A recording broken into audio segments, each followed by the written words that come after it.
ஒரு வாரமாக எடுத்து வச்சா பால் ஏடுங்க.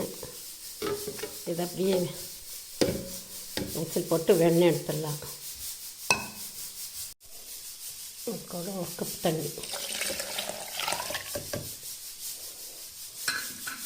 நல்லா ஆட்டிட்டு வந்துடலாம். பாருங்கள், நல்லா ஆட்டிட்டு வந்துட்டேன். பட்டர் நல்லா வந்துடுச்சு பாருங்கள்.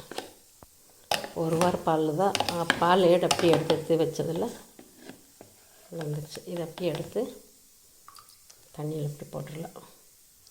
போட்டு நல்லா கொஞ்சம் கழுவிடலாம். அப்படியே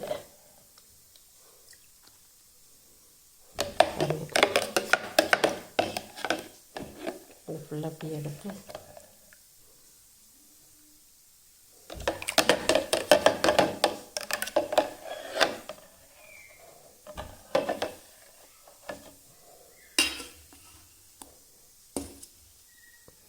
இதை அப்படியே கொஞ்சம் கழுவிட்டேன்னா அப்படியே எடுத்து போட்டு கழுவிட்டேன்னா அங்கே உள்ளே இருக்குது அந்த தயிர் வாசம் போயிடும். பியூர் வெண்ணெயாக வந்துடும்.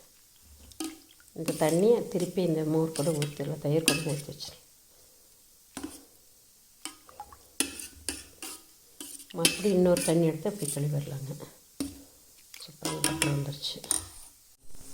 இந்த பட்டரை 2-3 டைம் நல்லா கழுவிட்டேங்க. இதை வந்து அப்படியே எடுத்து இந்த பவுல் போட்டு வச்சிடலாம்.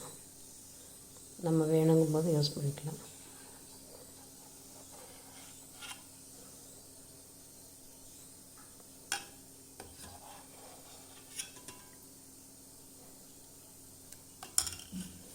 சூப்பரான பட்டருங்க. வீட்லேயே சூப்பரான பட்டரு. இந்த ஒரு வாரத்து பால் தான் அப்படி எடுத்து வச்சுருக்கேங்க. சூப்பராக இருக்குது. அந்த பட்டர் வந்து இந்த பன்னில் போட்டு சாப்பிட்லாங்க. வீட்டிலே எடுத்து பட்டர்னால நல்லா டேஸ்ட்டாக வரும். நல்லா அப்ளை பண்ணலாம்.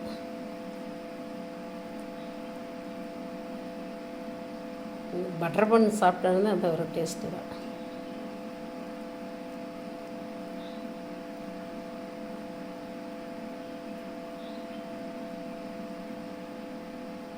இன்னும் செத்தும்